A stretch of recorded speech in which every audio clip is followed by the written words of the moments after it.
Hello everybody, welcome back to the Steam Completion Challenge. I just finished getting myself a much better computer, so I'm going to start consistently streaming over on Twitch in the upcoming weeks. If I figured out that schedule by the time this video is done, it will appear here. On my Twitch, I'll be playing through the games of my Steam library in a more real-time manner. The videos as they are now take a long time to produce, and it is very difficult to stay motivated doing them, which is why I'm making this change now. I also hired an editor for the shorts content and some of the essay content. Here's his information here. I did this not only to help support him in his endeavors, but to also help me get more videos done in the foreseeable future. He's currently looking for more work through Fiverr. If you are in need of an editor and will be interested in commissioning him, please feel free to contact him there. Alright, with that out of the way, now onto this episode's game, CastleMiner Z. If you played Xbox 360 games back in the early 2010s, you may be familiar with the CastleMiner franchise. For those unaware of their presence, back in the day, Minecraft was not on consoles in any form. It was purely a PC game. This led to many developers on consoles to produce a similar experience. For this instance, a company by the name of Digital DNA Games produced the first CastleMiner onto Xbox Live stores in 2011. This game was very primitive and choppy in comparison to what Minecraft was at the time. The main draw to getting this game on Xbox Live was the ability to play with 16 players at once. Less than 4 months after CastleMiner was released, its sequel, CastleMiner Z, was published onto the Xbox Live store. This game took the mechanics from the original and added several new additions. The most notable being the addition to enemies and the survival mode, which were staples in Minecraft. One downside to this version over its predecessor is its reduction in players per session. It went from 16 down to 8. But that didn't stop it from seeing incredible success. CastleMiner Z was the first Xbox Live indie game to get over 1 million sales on the platform. There was a second sequel to CastleMiner released in 2013. This one was titled CastleMiner Warfare, which was inspired by games such as Call of Duty. This game did not see a release on consoles and was a PC exclusive. Anyways, the gameplay to CastleMiner Z is pretty similar to other survival games. You start out at a spawn point, which in this case is a tall tower. You start off with some supplies, but you need to gather more resources in order to survive longer and make it further into the game. The cool thing about CastleMiner Z is the abundance of game modes and types. For this particular review, I'm only going to be covering the Endurance game mode, which is one of the main attractions of this title. The goal of Endurance mode is to travel very far away from the spawn point past all the biomes in the game. As the name implies, the point is to see how far you can get without dying. If you do die, you lose all the items in your inventory and are sent back to the very start at the tower. You do get to keep all the items in your hotkey, but everything else is lost unless you can make it back to your body before it all despawns. This game can be pretty challenging to get through without an understanding of how it all works. The big gimmick that you may have already noticed is the fact this game has guns. Like, lots of guns. You've got pistols, shotguns, rifles, assault rifles, SMGs, LMGs, and RPGs. Lots of Gs. In addition to those are knives, explosives, and laser swords. With each of these types, there are different ratings, going from normal up past diamond grade up to an even higher point of bloodstone. But what good is a gun if not for the enemies to destroy? This game has a few different types. The primary type are zombies, which can walk, run, and even tear down blocks and structures. There are skeletons who wield bows and swords. And the most noticeable type of enemies are the dragons. They are huge, fly around, and can shoot fireballs down from the sky, devastating the land beneath your feet and the roof above your head. There is another enemy that can cause issues, but they don't show up until a bit later. There are some other tools that are useful that are also in other survival games. These being pickaxes, axes, shovels, compasses, torches, and so on. Like the weapons, most of the tools have different grades ranging from normal to bloodstone. Now how does one even get the better forms of materials? Well, like every other survival game, you need to craft and harvest resources. The easiest rule of thumb is the further down you go, the better resources you'll find. With the core things out of the way, now let's talk about the process of getting through the game. At the start of a new world, the first thing I did was instantly mine closer resources such as coal and iron ore. With the stone pickaxe that you spawn in with, it takes some time to get those materials out, but this early on it's good to get stocked up for later. In this playthrough I played with one of my buddies, which made the whole game a lot more fun to play. On your own it can still be fun, but it becomes way harder. I will explain why that is a little later. One of my first priorities was turning all of my iron into ingots. That way I can actually use them for crafting. I also took the time to grab some wood, as the sticks are incredibly useful in making new tools and crafting torches for the caves we will explore later. We found an open pit not long later and climbed in. The pit contained a ton of coal and some iron as well. My stone pickaxe broke here, so I went ahead and made myself an upgraded pickaxe. As we progressed further into the cave, we found a small horde to fight, which we were able to take out with our pistols and knives that we spawned in with. During the first night, a message reads that the game has started and no more players can join. This is the game's way of closing the server off to other players. I figure they do this so people can't join and get the hard achievements for free. Just like in Minecraft, the night is when a ton of enemies come out at once to swarm you. Most of them are easy enough to gun down, but all hell broke loose as a dragon showed up out of nowhere and started terrorizing us. Dragons are a pain in the ass this early on. Pretty soon after it shows up, my friend dies. And from there, I get absolutely blasted. The nice thing about this game, when it comes to dying as I mentioned earlier, is that you keep the items you had in your hotkey. So the upgraded pickaxe and all the ores I had are still with me. The only downside is you do not get any new items, so if you completely ran out of your materials and then died, you would restart with nothing at all. During our regroup in the cave, I decided that it's time to get some better weapons. I decided to use up all my iron to make an assault rifle. I then made some ammo to use for my new gun.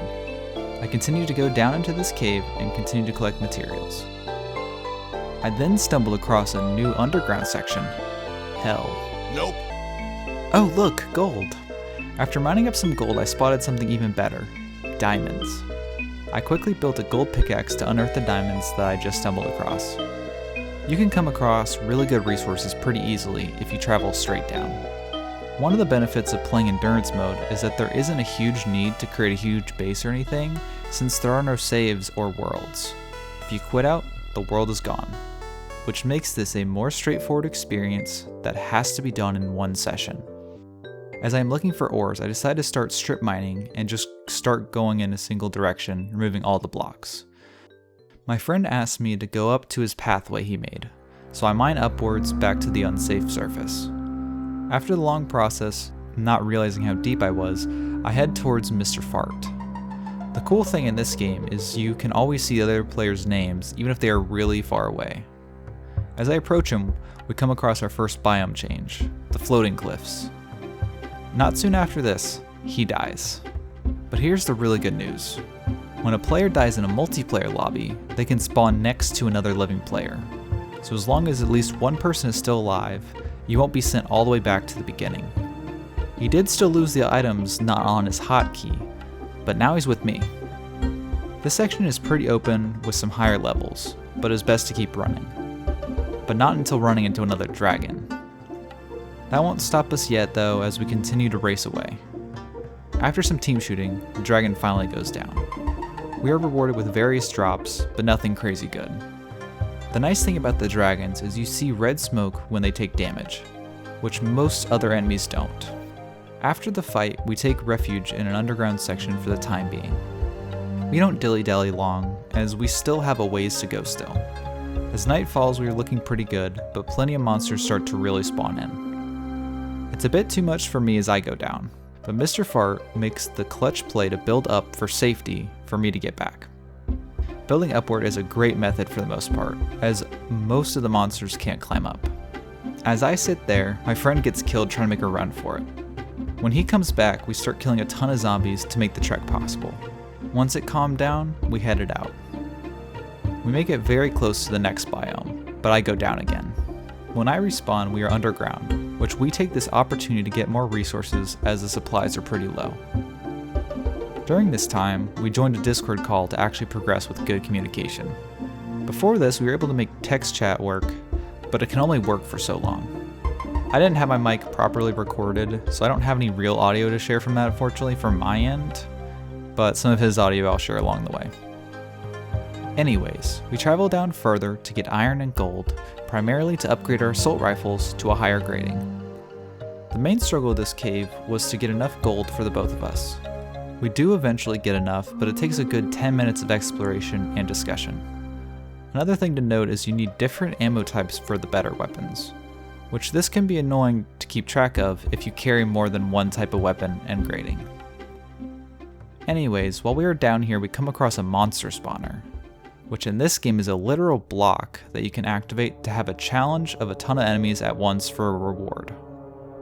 After blasting a whole bunch of monsters, a lucky box spawns in, which gave us a light machine gun and another gold pickaxe. These spawners are extremely helpful as the rewards you get are usually really good. There's another game mode in this game which spawns in a ton of those boxes into the world, and you can just go around looting super willy-nilly. However, that does remove a lot of the challenge and progression from the game.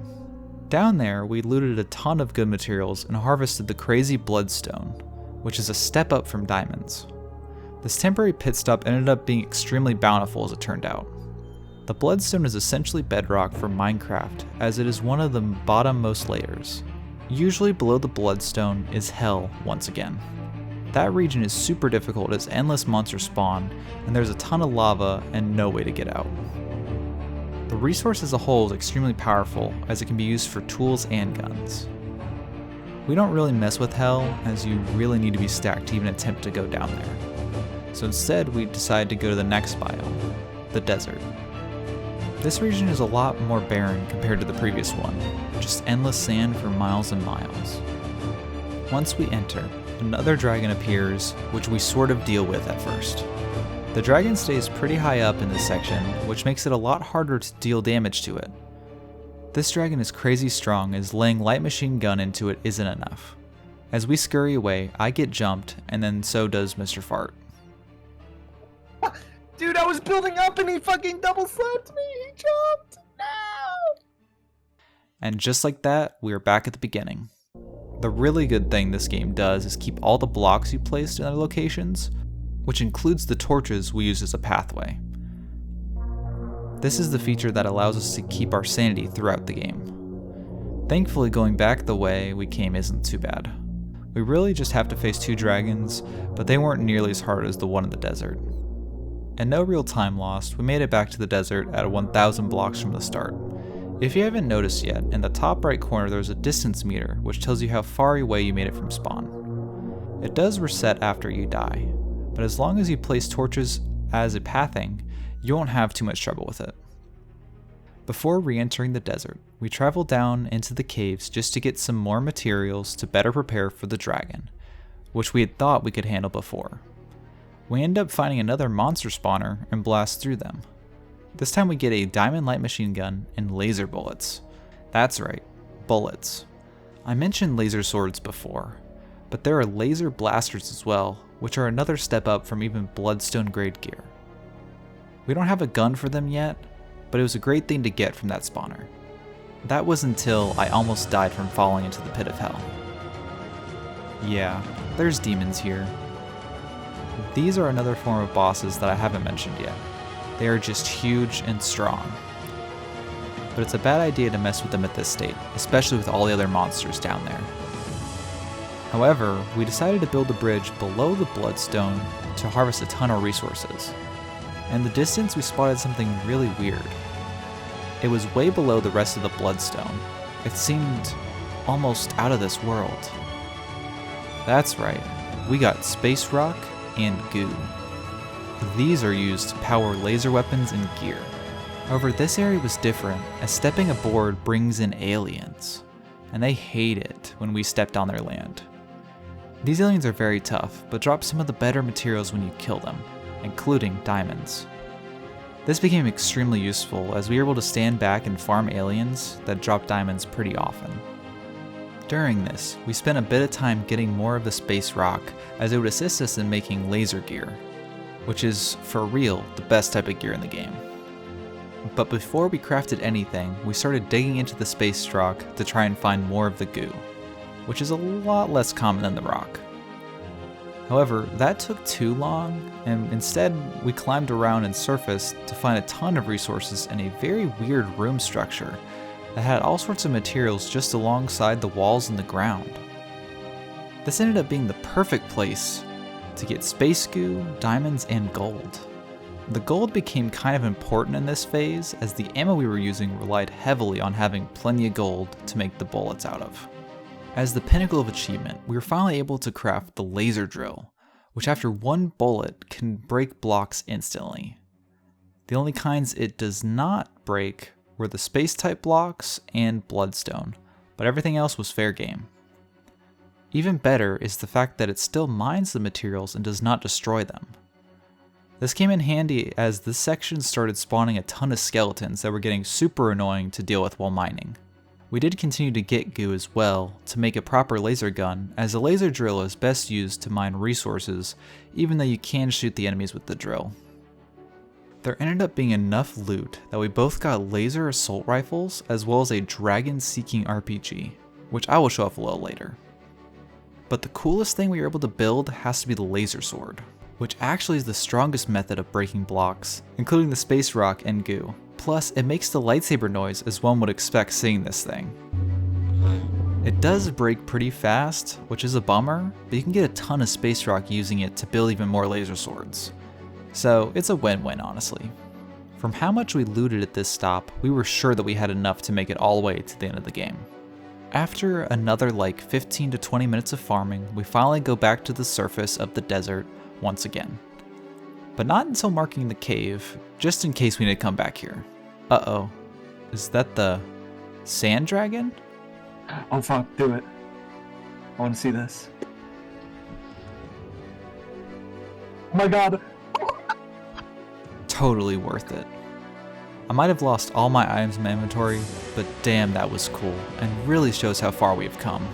Mr. Fart ended up dying, but it didn't matter either as I was able to survive the cooldown, but not long after, the devil appeared in the desert? And look how tanky he is, which proves that he is the strongest enemy type we have seen thus far. The desert really seems to be one of the harder sections, as there's hardly any high ground and the enemies just constantly spawn in, especially at night. Right at the 1600 block mark, I fall again. But no problem, I get back up and now we make it to the next biome, the mountain range. One thing to mention now is that there are a ton of musical changes every time you enter a new biome, but for whatever reason in my game it just wasn't wanting to play. The mountain region is difficult in a different way from the desert, as it can be pretty difficult to traverse from high and low altitudes back to back. A good rule of thumb for this region is to stay up as high as you can, that way no one can jump on top of you and stun lock you to death. As we carried onwards towards the end of this region, I got messed up. At the respawn, we came to the next biome, the Iceland. Everything here is covered in snow or ice, with tons of gaps in the ground. This area is like the desert, but with more slopes and more underground chasms. As we ran through, the ice dragon started attacking us, but we still had another rocket. I shot it. Oh my god. Oh, he didn't die.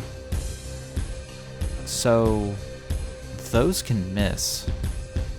Thankfully, we had another one, and it hit that time, which gave us a couple decent drops. At this point, Mr. Fart went down again, but with the dragon gone, we were chilling for the time being. We actually took this time to build a temporary base for this far in the game.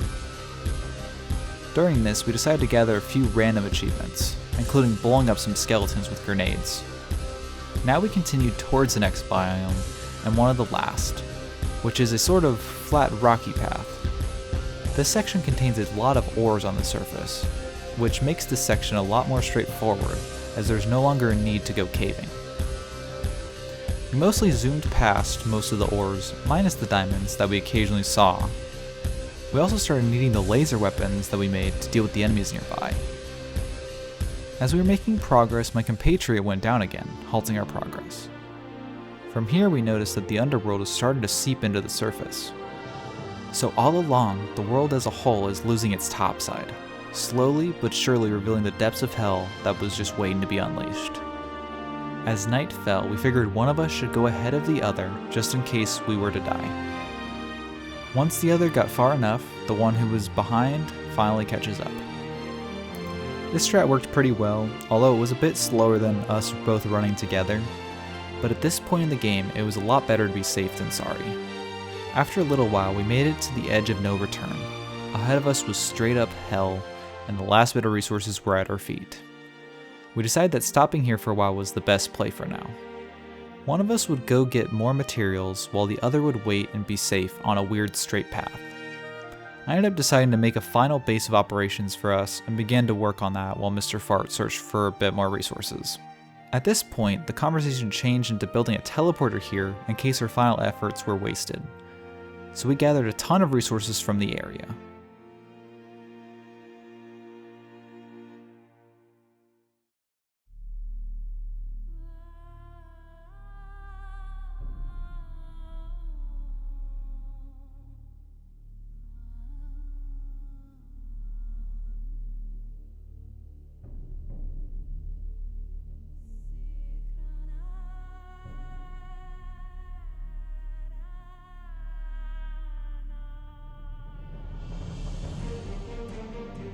After all that, we finally built a personal teleporter. And now we are ready to go to hell. Shit. Build up. Damn, that was quick. Thankfully, we made that teleporter. Well, that was up until a dragon blew up our base with the spawner inside while I was respawning. Well, thankfully we made it back before it was too late. And we can always build a new one, worst case scenario. We spent the next little while recouping our losses. But in the end, we built another spawn point and tried it once again. This time, we lit the way with torches and swapped off building towers to stand on, one person after the other.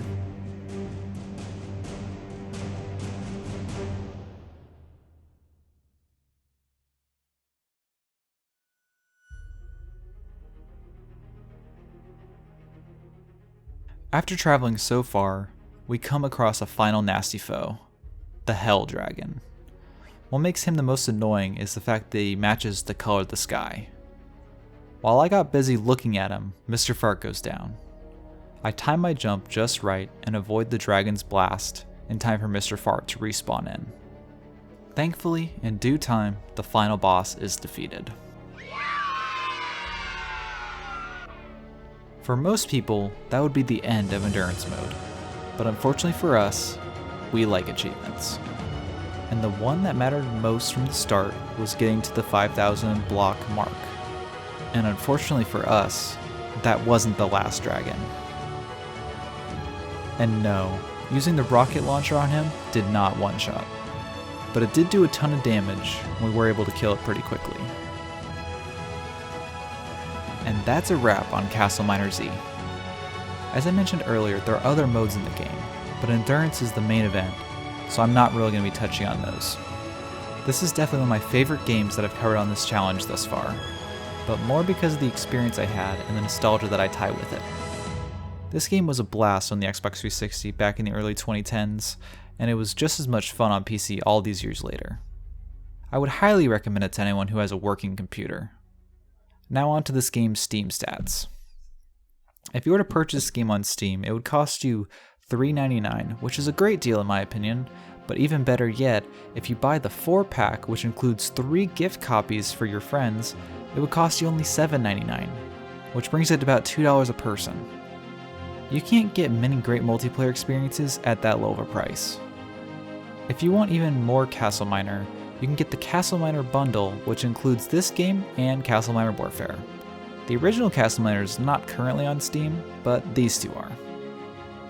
There are no trading cards for this title, but there are achievements, which there are a total of 31. In my current 26 hours of playtime, I was able to get 26 of the achievements. The remaining achievements require your game to look like this. Thank you all for watching this episode of the Steam Completion Challenge. I want to especially thank my editor for his hard work and assistance in this project. In terms of growth for this channel, if you could please like, comment, and subscribe, that would be immensely helpful. Being able to see some sort of positive reaction to my videos is what continues to drive me to make them, especially with the amount of time it takes to get these fully done. Instead of teasing like 3 videos at once at the end here, I'm going to stick with just one. So the next game on the Steam Completion Challenge is going to be Valve's Half-Life. Please stay tuned for that video in the upcoming weeks. Thank you for watching.